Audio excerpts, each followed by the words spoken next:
Peace. Just waiting for pieces.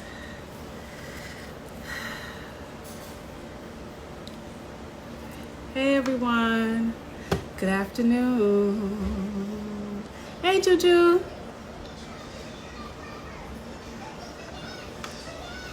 Mommy, I can't find a place to plug it. I don't know what to tell you, Mama. Okay, if I plug it over there. You could go to the bedroom. The room? Yeah, but it's gonna be hot. Daddy. This is reality. I'm still a mom. Even during a live. I hope everybody's doing well. Oh, thank you. All right, so this is like my real first live. Okay.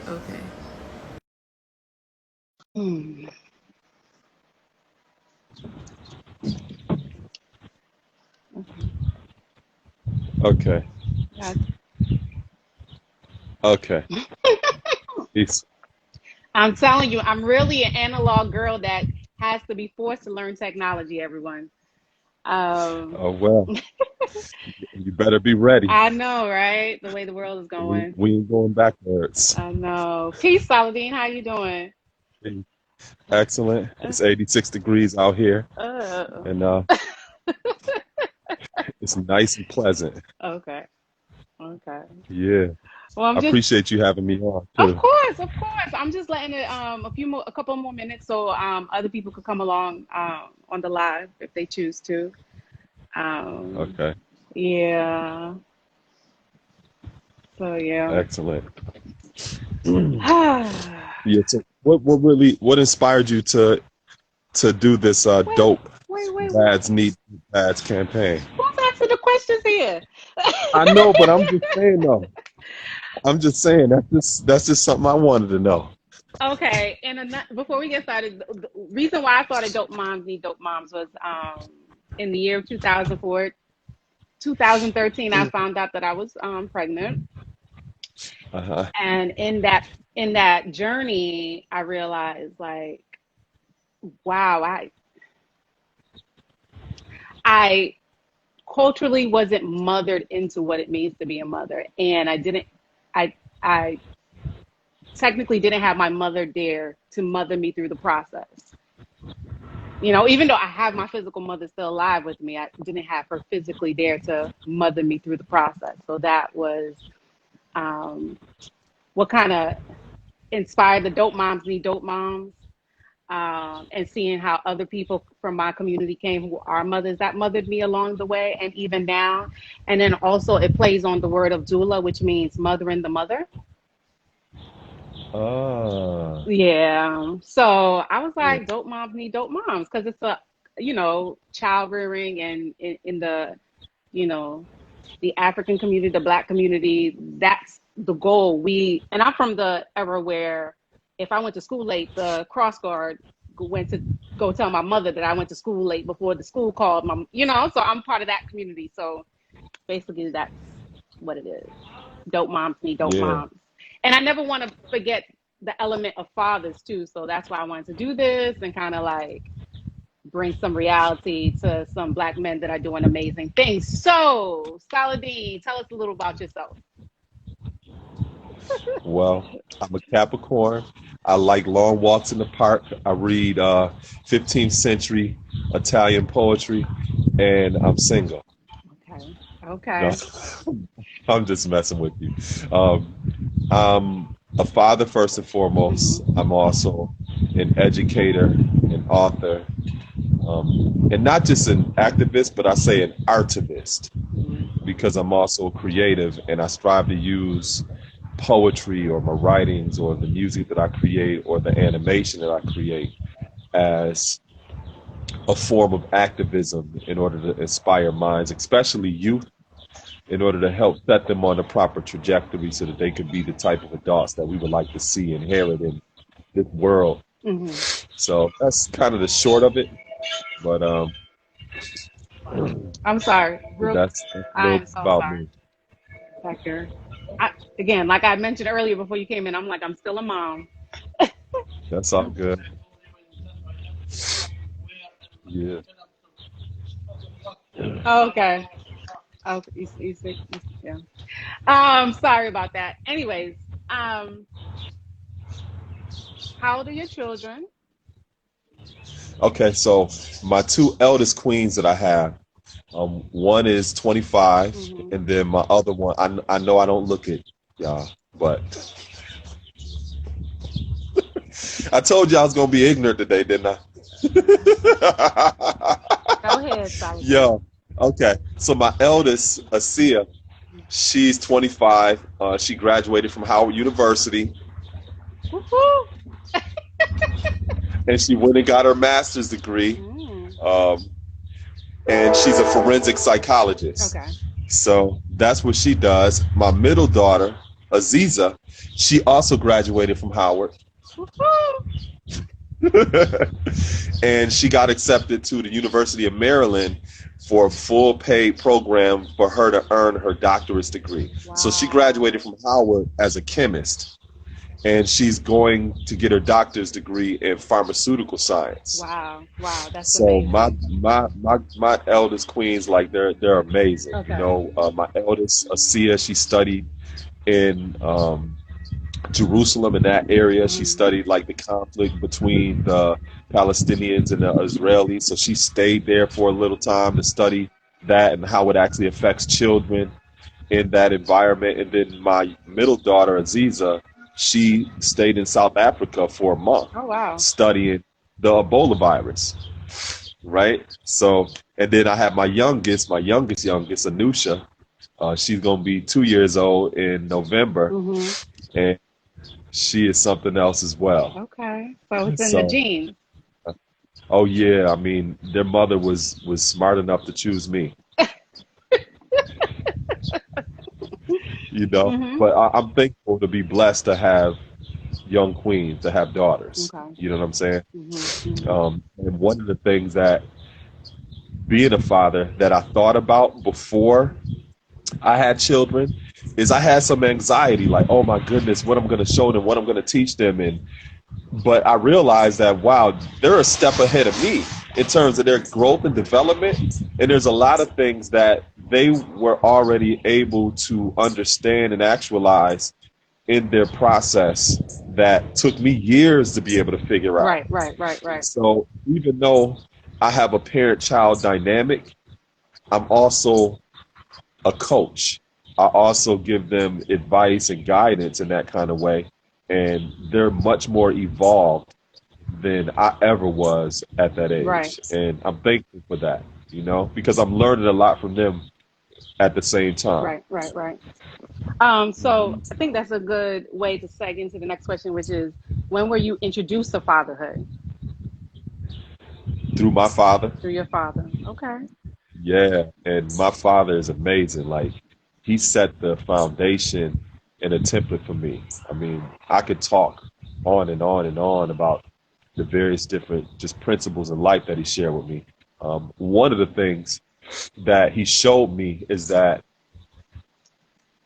you could be strong enough to be gentle at the same time. And that is not a sign of weakness. Like, my father cries, you know. My mother passed away in 1995, and when he's talking about their relationship, he's emotional, you know. So he obviously passed that on to me, right?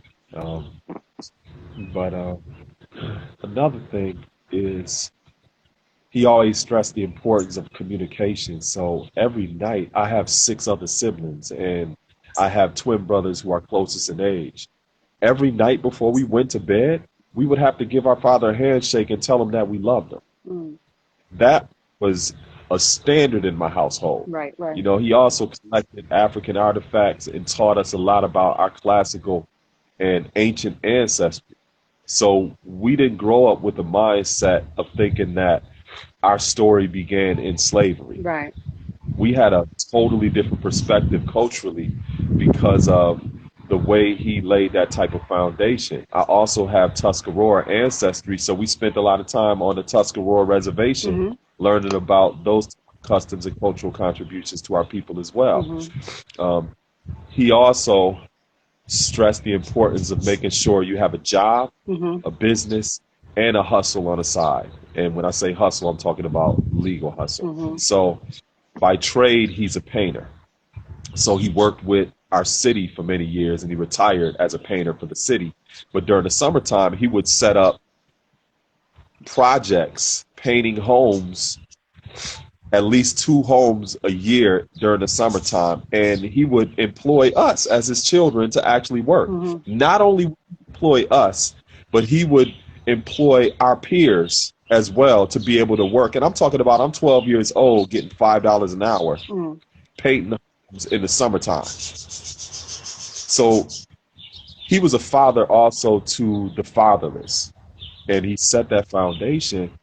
And that's something that gave me a greater insight into the type of father that I need to be, and things that I could even add on to continue that legacy. It's something that you mentioned earlier about motherhood. And it's interesting when you look at this Western society, how when you look at the different stages of a person's life cycle, a lot of times they denote important transitions that are arbitrary. So, for example, when you get a certain age, you can drink now. When you get a certain age, you can smoke now. You can get a certain age, you can drive a vehicle. And in some of those instances, they actually provide training for you to get a license to do certain things. But when you think about stuff as important as parenthood, there's usually no rites of passage or no real model. And sometimes you are left to your own devices to figure out things on your own. And generations, one of the things that I've started to realize is you start to see even more of a distance between one generation to the next. So you have to reach a little bit further back in order to gain access to certain principles and values for you to actually figure certain things out as you grow and you develop. So I'm thankful not only to have that type of father that laid that foundation, but to also to see Glory, the dynamic between him. back up. Don't do that, please. Go. No, move away from it, please. Pardon me. Pardon me. At least, you know, like you see how my 18-month-old be doing. Soon as I get on a presentation to do something, she be all over the place. Last time she was on that presentation, she grabbed my dang beard cream and was putting it in her hair. So I learned something in that sense. I'm like, okay, I'm gonna make sure I screw the top on tight and put it in a place that she can't reach it. Right. Because she be on 100, you know, when I got my attention in doing something. Right.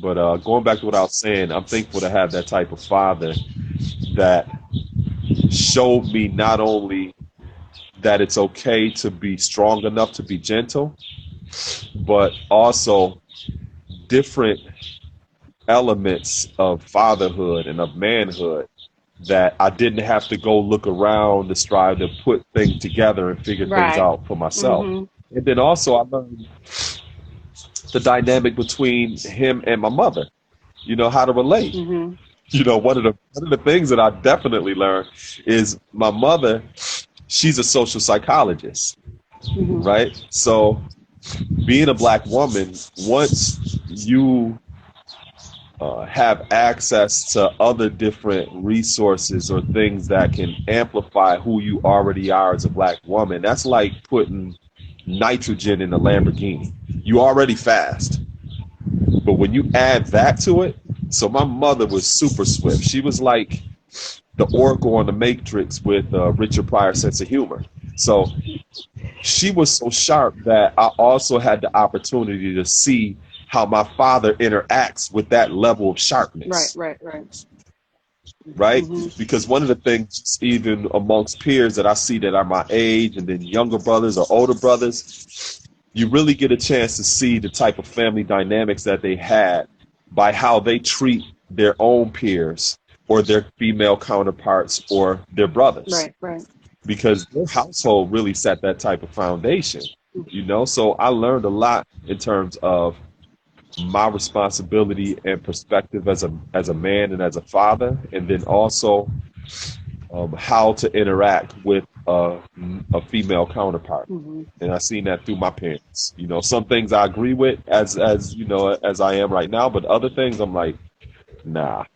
Because my father, because he's a tradesman, and my mother, like I told you, she was a social psychologist, he could not match wits with her at all. At all. He could not go back and forth. Mm-hmm. Mm-hmm. So his finishing move out of his repertoire is to just close his mouth and turn around and walk out. That's how he was able, because he couldn't match wits with her. Right. You know what I'm saying? So, you know, it's a lot that I learned, you know, through him. You know, even to this day, he's 79 right now, and I still learn a lot through him. That's great. So, were you there for the birth of your children? Yes, especially for my first one. My second two, they came like thieves in the night. Okay. Can you kind of briefly explain like how they were the same or different? My first one, I was right there and I seen everything. And I'm gonna tell you, one thing that I learned in that experience is it humbled me as a man. And it humbled me as a man because when I saw my eldest daughter, she was 9 pounds. When she came out and I saw her coming out, I was like, for any man to think that they're doing anything in a bedroom with a woman, and we have some kind of capacity, that is one of the biggest lies and illusions that we can ever have. You know? So when I seen it, it was humbling, and I'm like, oh my God, I might have been lied to all of this time. Right.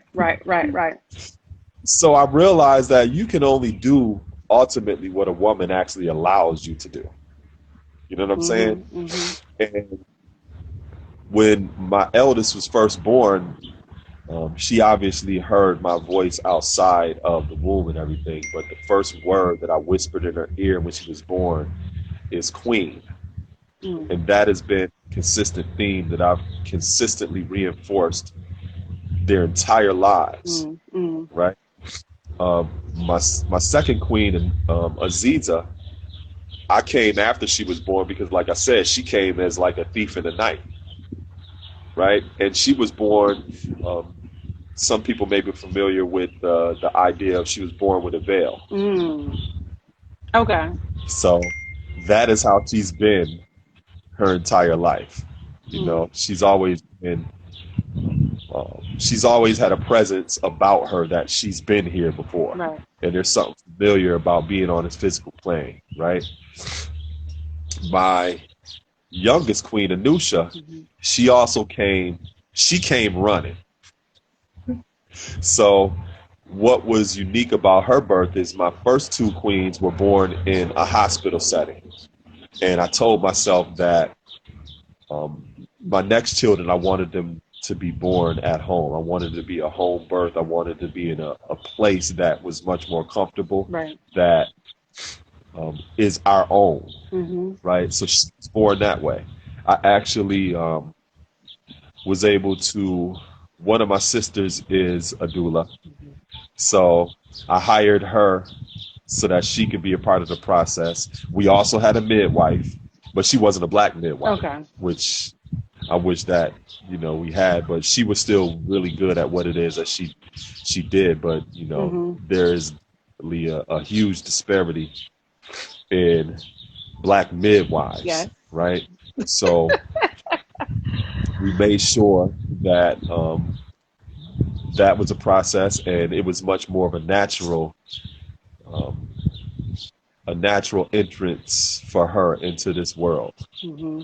So there were three different experiences. One of the things that has always been the same with all of my queens is introducing them to literacy as early as possible, putting books in their hands, them seeing me reading, you know, and making sure that in this stage of their growth and development, in their formative years, that I am in a position to construct their brain architecture in a way that sets them on a type of trajectory to be the type of queens that this world needs. You know? Okay. Yeah. And so with that, how would you add on in saying what are the essentials of being a father? Wow. So I think that there's certain axioms or universal principles and values that are necessary.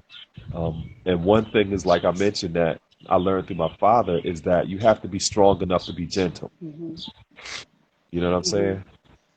And as males, men, especially black men in this society, we grow up in a male box. And in that male box, there are certain stereotypes and ideas that are expected of us. And a lot of that has to deal with emotional intelligence, meaning most of us are never taught how to recognize and identify and to manage our emotions. Right? We have the same emotions as women do, but we're not taught to express it or learn to even manage it at all. We keep it bottled up and we don't share what we're feeling or the things that we're actually experiencing because we look at that as a sign of weakness. I was never taught that from my father, and I don't know if he realized that he was teaching me emotional intelligence. But that's one of the things that I actually learned, that it's okay to cry. You know what I'm saying? It's okay to express yourself in various different ways. And as we both know, when you're not able to express yourself in that way, it has a physiological effect on you. You know what I'm saying? That type of stress and that type of burden, and I'm sure that has a lot to do with why our lifespan is much shorter. Exactly. Not only as males or as men, but also as black men in this society, because we deal with a lot, and a lot of times we don't create the type of safe spaces in order to discuss certain things and to express what we're genuinely feeling. And we walk around all the time and just act like everything's straight. Nah, everything ain't straight all the time. But you have to be able to have those type of safe spaces to be able to experience that and express it and to bring some closure to it. You know, and a lot of times because of that, a lot of us are walking around like ticking time bombs. You know what I'm saying? So in terms of essentials, emotional intelligence is something that is essential. You know, being strong enough to be gentle at the same time. You know, and all of that misogynistic, chauvinistic, machismo stuff that some of these dudes got going on, a lot of times that's being used to mask an insecurity or frailty that they're afraid to even confront. You know what I'm saying? To me, that's one of the foundations in terms of fatherhood, because if you have those considerations and those skills, you're able to share that with the next generation, especially these boys. You know what I'm saying? Another thing is you have to be community minded. You have to be able to consider those beyond just yourself personally. You know, we live in a kind of society that promotes rugged individualism and capitalism and everything else. And you got a lot of people who, even in their language, think about, I'm just going to do me, or it's all about me and mine. And what that does is it fragments you or disconnects you to the greater community, which are there to help support your growth and development. And basically, you're putting yourself out there on an island. You know what I'm saying? So that's one of the things that I also learned from my father, is that you have to be conscious not only of your family unit, but also of the community. What you can do to contribute to the other collective families that make up a community.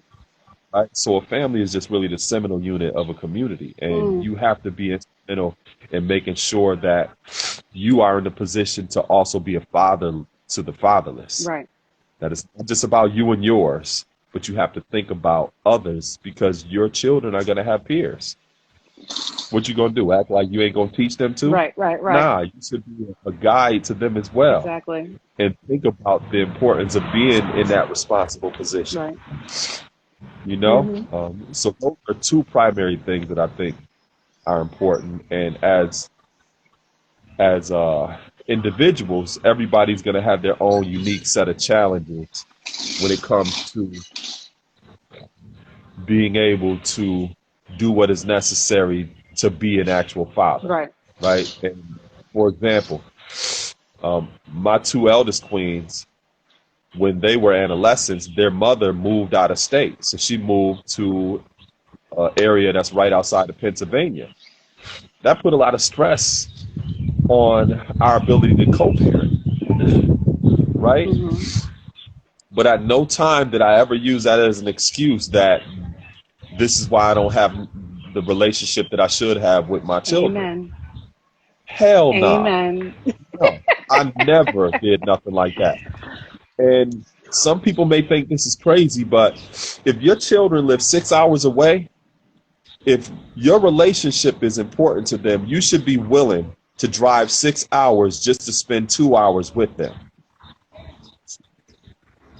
Now, some people may say, oh, no, I ain't going to do that. Okay, those children are going to be young adults and adults one day. Right. They are going to assess their relationship based upon your effort. Right.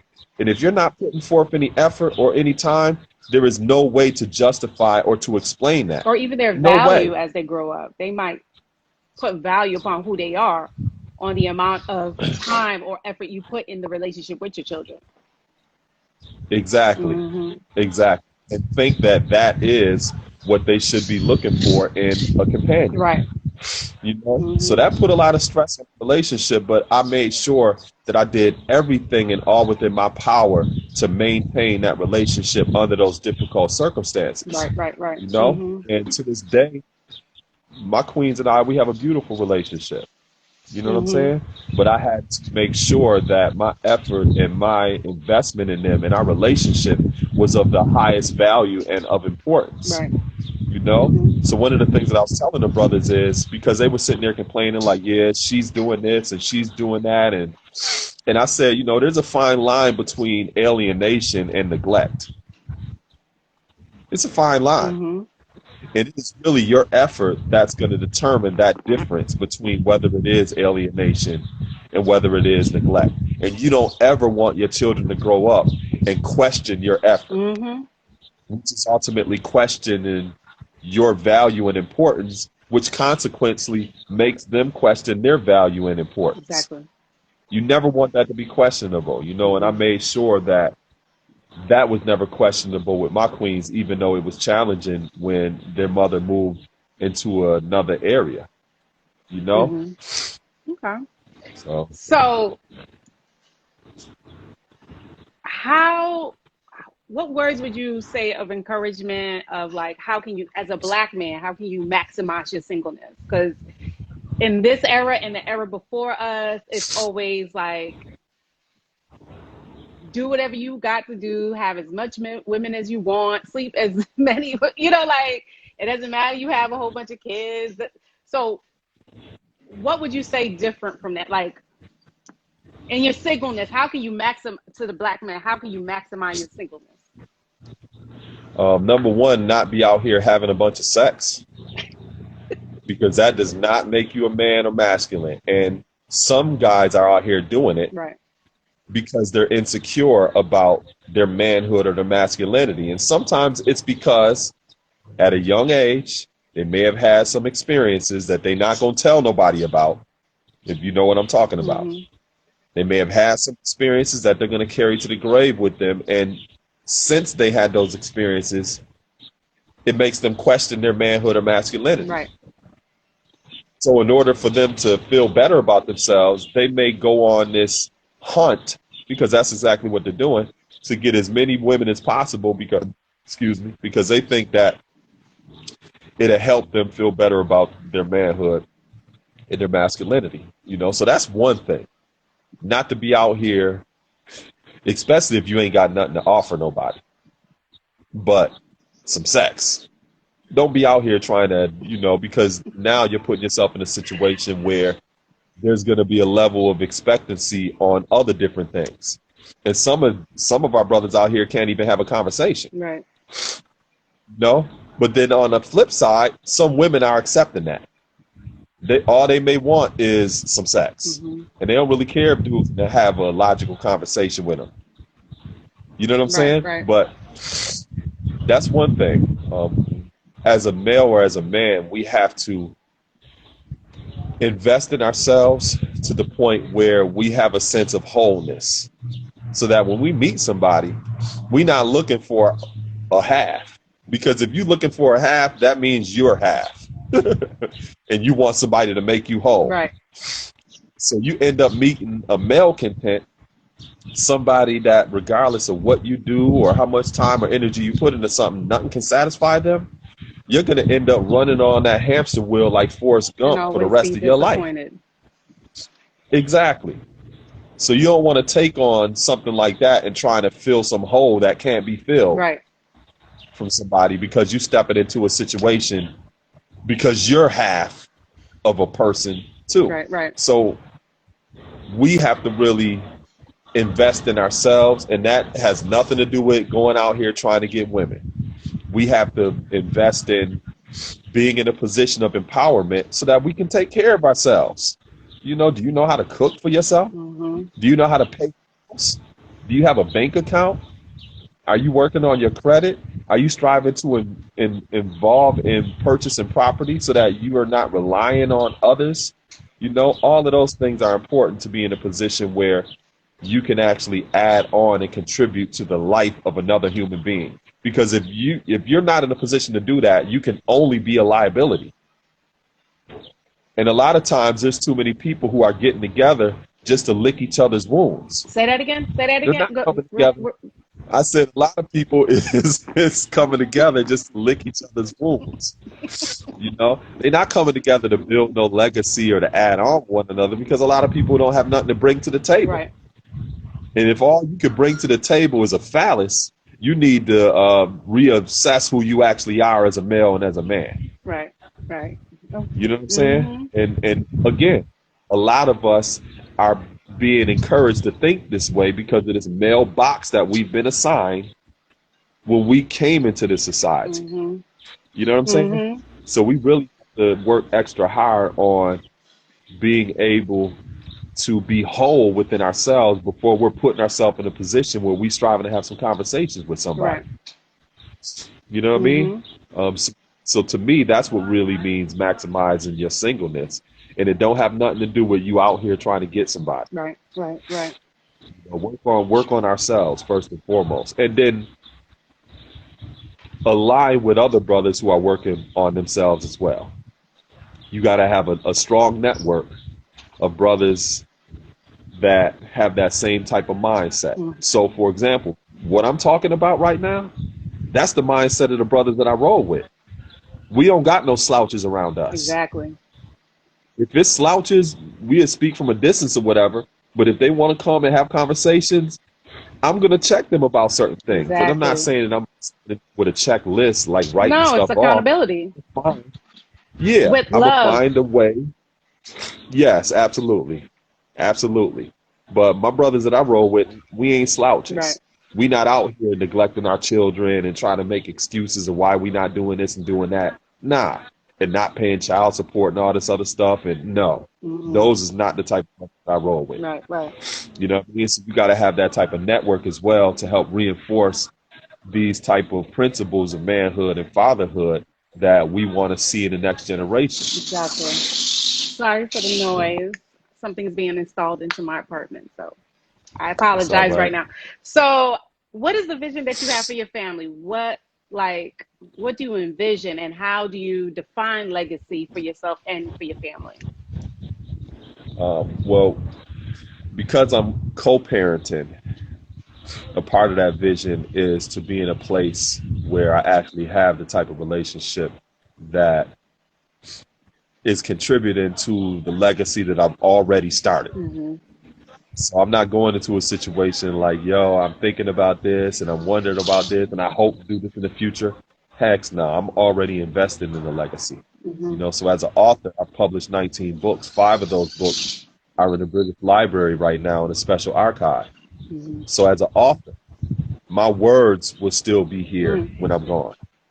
That has also created a legacy in a sense of residual income for my queens, Mm. right? That is one part of my legacy. I'm also in a position right now where I acquired a property that I'm renovating into an early childhood learning center and after school program. That is also a part of my legacy that I'm invested in right Right. now.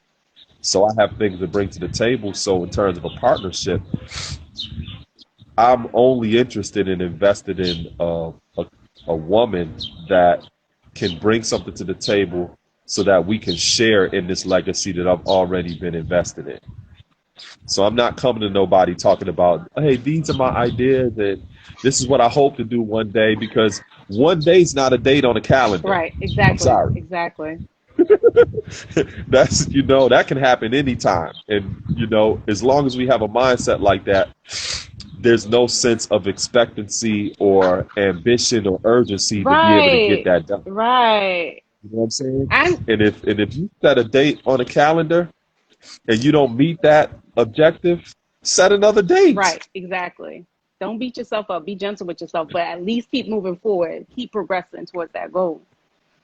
Yeah, yeah. So as good as the things that I'm talking about, I'm still a co-parent. Mm-hmm. That's still a dysfunctional family relationship that I have right now, and that's something that I'm primarily working on. Mm. I've strived over the years, and at one point I wouldn't even date a woman. Like I wouldn't even, if a woman wanted to go out to dinner or something like that, I wouldn't even go out to dinner with a woman. Because I didn't want to create any kind of scenario where there was going to be some unreasonable expectations or anything like that. Mm-hmm. You Mm-hmm. know what I'm saying? So I'm past that now, where I'm a little bit more comfortable to put myself in spaces like that. You But, hear that, ladies? but, but, but I'm only willing and comfortable to put myself in a space like that if I know that the time that I'm invested in this is going to be of equal or more value than the time that I'm going to invest in something else that I know that I'm going to get a return out of. Right. So, for example, I do animation, for families, especially children, that teaches them about different ideas and principles and values that oftentimes are not being taught to them with other different type of animations, Right. right? Mm-hmm. I know if I invest 2 hours that I'm going to create something that is going to be a part of a legacy and of value. Right. Right. So if I'm looking at that on a scale and I'm looking over here at a woman, you got to have more than a big ass. Or, you got to have more than, your appearance for me to want to be able to invest this 2 hours into sitting there talking to you. So I'm the type of person where I'm not going to do that. Right. You know what I'm saying? Mm-hmm. Some brothers, they may not think like that. That her appearance and what her Instagram looks like may be important to them. I don't care about that. Mm-hmm. I want to know what you are actually doing in life. If you're an author or if you're a journalist or if you're a creative or if you're doing this, how can I add on to that? Because this is how I look at it. I don't want to waste your time. And I already know for a fact that I'm not gonna. Mm-hmm. So that's how I feel about myself. I feel bad if I'm wasting your time. So I'm definitely not gonna allow somebody to waste my valuable time. Right. Right. Right. So that's where I'm at right now, and I'm a little bit more flexible with my time than I was, maybe 2 years ago. I was more of a Spartan, where I'm like, yo, I'm not even looking over there. But Okay. I'm in a different space right now, and I'm enjoying the space that I'm actually in. Okay. That's a good segue to the next question. How has the Uh-huh. current events reshaped or solidified your definition of fatherhood and parenthood as a whole? It's been a lot of confirmation that I've been seeing in terms of the current atmosphere. For example, I'm an educator in the school district where I live at. Mm-hmm. And at the school that I teach, And this is just generally across America. Black men represent 2% of the teacher workforce. Mm-hmm. So just on the strength of that, I'm a black unicorn Mm-hmm. in, you know, schools around the country, and especially in the school that I actually teach at. I'm the only black man that is actually in there, right? And my school has 30% students with a learning disability. So I'm a special education teacher. Mm-hmm. When COVID-19 happened, our school year essentially ended in March, and we had to transition into a distance learning model, Right. which put more stress on families and guardians as well as communities, because now you have children who are out of the classroom and parents are put into a situation, and school districts are put into a situation where this may be something that they've never prepared for. Right. Right. So what happened is it created more exposure and the ability for people to see the importance of a village being needed to raise and teach our children, right? Mm-hmm. And I've already been doing that work. So it put me in a position where people were able to see more value in the things that I've consistently been doing already. So Not because I'm reactionary because of COVID-19, right. but because I'm prompted to do something. No, I've already been doing this work. You know what I'm saying? Mm-hmm. So, for example, some of my students, if they miss a few days, you know, in school and stuff like that, I don't just get on the phone and call and say, hey, I'm just, you know, asking if, you know, checking to see. No, I go to their house. What's going on? I'm just, you know, coming to check, you know, see what's going on. I haven't seen you in a couple of days or whatever. Mm-hmm. That's what I do, you know? Mm-hmm. So there's certain things that I've started to see just over the course of this paradigm shift that we're seeing, that I think people are really starting to understand now the importance of how many hands makes the work much lighter. Right. And that we all have to be invested in assisting one another, Mm-hmm. you know? Mm-hmm. So I've been in a place right now where I've literally been thriving. Mm-hmm. I've been thriving under these circumstances, you know, not only because of the things that I've consistently already been doing, Mm-hmm. but also with the animations that I've been creating, because I've had teachers and school districts utilizing those animations to help support their children and students who are in this place where they're using this distance learning model now. Right. Right. And I did that before there was COVID-19. Right. So a lot of things that I've been doing have been visionary in such a way where it's kind of been prophetic in terms of making resources and things accessible to parents and guardians under circumstances like this. Mm-hmm. And I'm thankful that people have been able to utilize some of the things that I've created, such as my animations or my literature or my videos or other different things that I do. I also created an online course over a year ago. Right. To teach youth outreach development. Mm-hmm. It's a course that's self-paced, and it's on the Thinkific. That's what the actual platform is called, Thinkific. And a person can take it themselves and learn 7 different modules that I created that's related to youth outreach development. I did that over a year ago and had it available online for people. And that has been something that has been a resource to parents and guardians right now under these circumstances. Mm-hmm. So I strive to always be at the forefront of things and always researching and thinking and striving to be progressive as a thought leader and as a person that sometimes ventures into uncharted territory so that I can make a path for those who are coming behind me, especially our children. Okay. So I guess in light of that, what, and I know this is a loaded question, but like, how would you encourage our community, our Black community as a whole, to, how you say, how can the Black family be autonomous within America?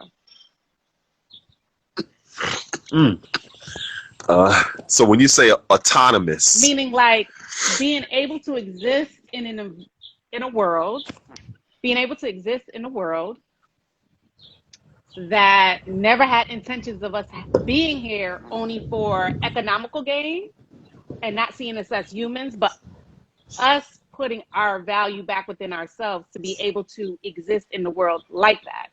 And how can we create our own to nurture our communities and culture and keep it as sacred?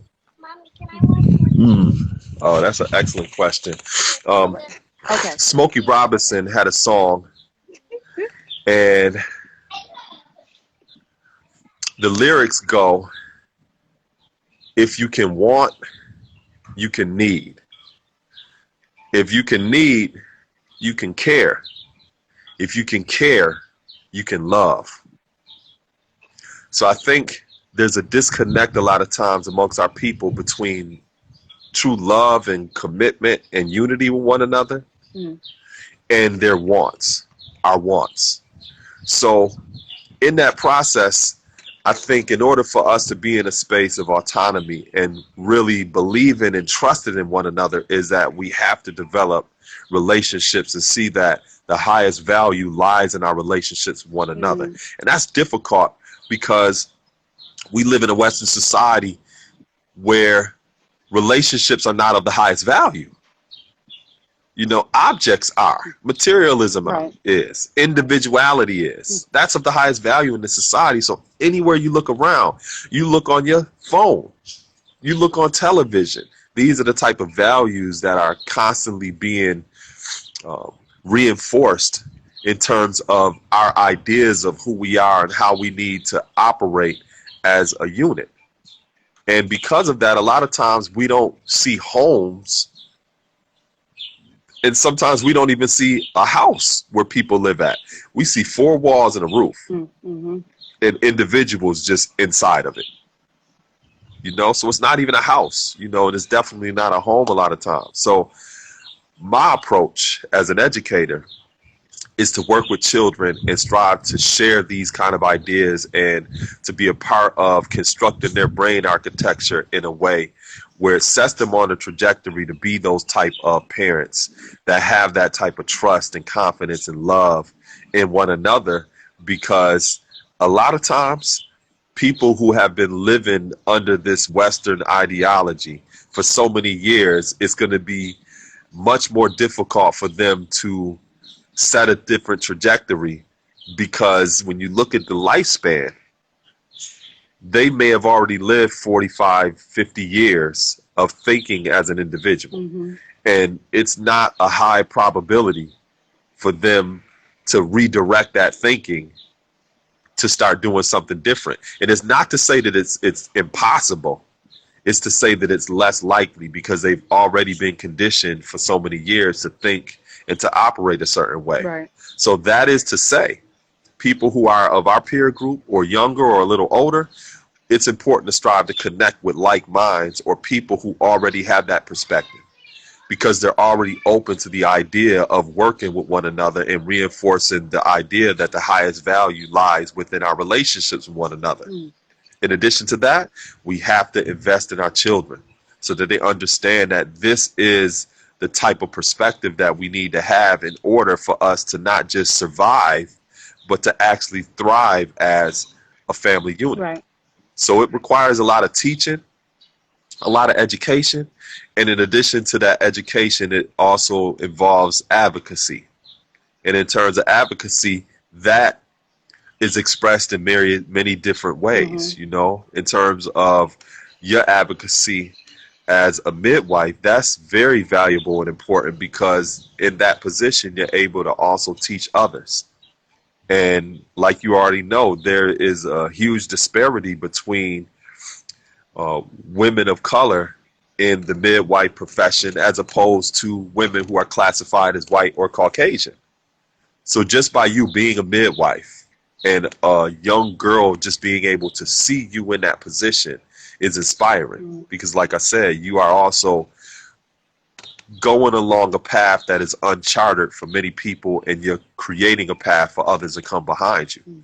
You know, that's one part of, I know, what you do in terms of advocacy, you know. But there's no real silver bullet, but the thing that is consistent, regardless of the advocacy and regardless of the education, is that we need to come back to the point as a people where we understand that the highest value lies in our relationships with one another. Right. And if we're working with one another or talking to one another, we do that considering that the relationship is of the highest value. It's something that you said earlier about being able to offer advice or checking, your peers or your brothers with love, right? Mm-hmm. And that is saying that you value the relationship. Mm-hmm. So you want to approach them from the perspective where it's going to be most receptive to them because they know that you're doing it out of love Mm-hmm. and that you value that relationship.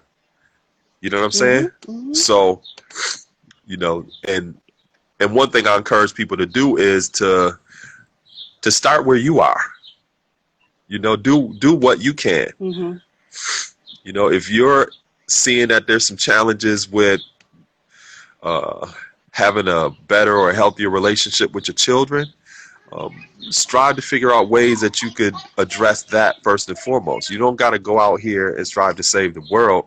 You start by addressing the small aspect of that world that's within your immediate cipher or within your own household. Right.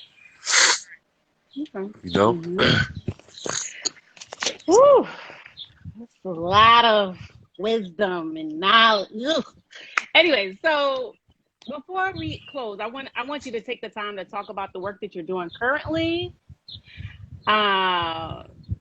And how do you continue your work as an educator? Anything like that? Like, what are you up to, like, currently? How can we support you? What do you like to share with us? All that. Okay. So, like what I mentioned, I've been working in the field of education for like 20 years now. And I've been working with youth in various different capacities from preschool age. I've taught preschool for 4 years. And then just last year, I transitioned into primary school where, like I mentioned, Mm-hmm. I'm working in the special education field. Working with youth for that long, I've done numerous projects, programs, and initiatives. And because of my experience, I've always had opportunities to work with youth. Just as of the last year and a half, I've been blessed to be able to acquire my own property. Mm-hmm. And I am renovating that property into a cultural enrichment, early childhood learning center, and after school program. In other words, I actually now have a site where I'm able to centralize all of our projects, programs, and initiatives for youth within my community. This center, this institution is going to operate as a cooperative. And it's based upon the X-Men as a model. So those of you who are familiar with the X-Men, one of the things that you recognize with the X-Men is Professor Xavier had a property and he used that property or that institute as a way for some of the elder mutants to be able to teach and train younger mutants how to use and control their powers. It's operating the exact same way as that model. So I have a very strong network of people who have various different skill sets and resources, and I'm going to extend to them a residency at the Atlanta School for Gifted Youngsters so that they can come and offer their expertise to the youth within my community. That's amazing. And like I said, this is a property that I acquired, and right now I'm in the process of renovating it, which is mostly cosmetic. So I'm restoring the kitchen because I took out all of the cabinets, and I'm redesigning the kitchen. I'm redesigning the bathroom, and according to New York State, you have to have certain standards in terms of an early childhood learning center. So I'm modifying the ground floor or the first floor to meet those standards or codes of an early childhood learning center. So that's where I'm at right now. That's what the process is. I put up a GoFundMe just recently for people to actually support, and I'm thankful for everyone who has supported already and who is continuously supporting that initiative. Okay. And that is essentially what I'm doing primarily. Like I mentioned, as an educator, we've been out of school, so I've been doing a distance learning model. School just ended probably about a week ago, but parents and guardians are still utilizing some of the animations that I've created that promotes literacy and reading, especially over the summer. Right. Because a lot of times once children get out of school, they don't pick up another book until school starts again in September. So I created these digital or animation read alouds that parents and guardians and educators have been using all over the country for their students. Okay. And those read alouds are books that are specifically designed to teach social justice, to teach things about the importance of identity, cooperation, all of those themes that are important, especially in this day and time where we're seeing a lot of the civil unrest that's going on across the nation. So those are some of the things that I've actually been doing primarily right now. And like I said, I'm thankful to be in a position where I've been thriving under these circumstances because, you know, I've always been invested in our youth in particular, as well as our communities. And that's what it is. So where's the link? Where can they find it? Is it in your bio? Where your hat? Okay. If people go to my page, they can just click the link in my bio, and in that link you'll see my Atlantis School renovation project, or you can just simply go straight to GoFundMe and just put in Atlantis School renovation project, and you can get all of the information on there. I have links that shows you some of my projects, programs, and initiatives, and everything that I'm doing. I also have my bio on there so that you can get more insight into some of my experiences and things that I've done over the years. And also, if you wanted to donate, you can Cash App me directly. And my name on Cash App is SaladinAllah. And then also, if you wanted to use PayPal, my email is atlantisbuild@gmail.com. So, thank you. I appreciate you, having me on I here. appreciate you. Thank you for being part of my quote unquote my first live. Me leading it and asking the questions and stuff. So I appreciate you being the guinea pig in a sense. Yep. So I hope people were blessed by this interview and this live, and I'm going to upload it, and of course I'm going to share it with you so you can share in any platform that you desire to. But thank you so much. I'm going to chew on some of the stuff that you said today. I appreciate it. Cool. Yeah. I told you I was going to act up, but I kind of held it down a little bit. Thank you. I appreciate it.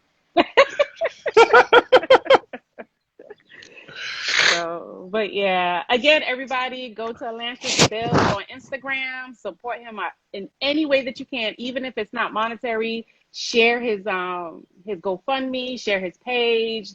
There's several posts there, and let's definitely support somebody that's doing something, just like you have done for me in 2 days with my GoFundMe, where I was able to raise $26,000. You could do the same for him, for a Black educator that has the same disparities, just like Black midwives, 2% Black males or teachers. So definitely go to his page, give him a follow, and share. If you can't give monetarily, just share it in your network. And thank you again. Okay. All right. Thank you. Peace. All right. Peace.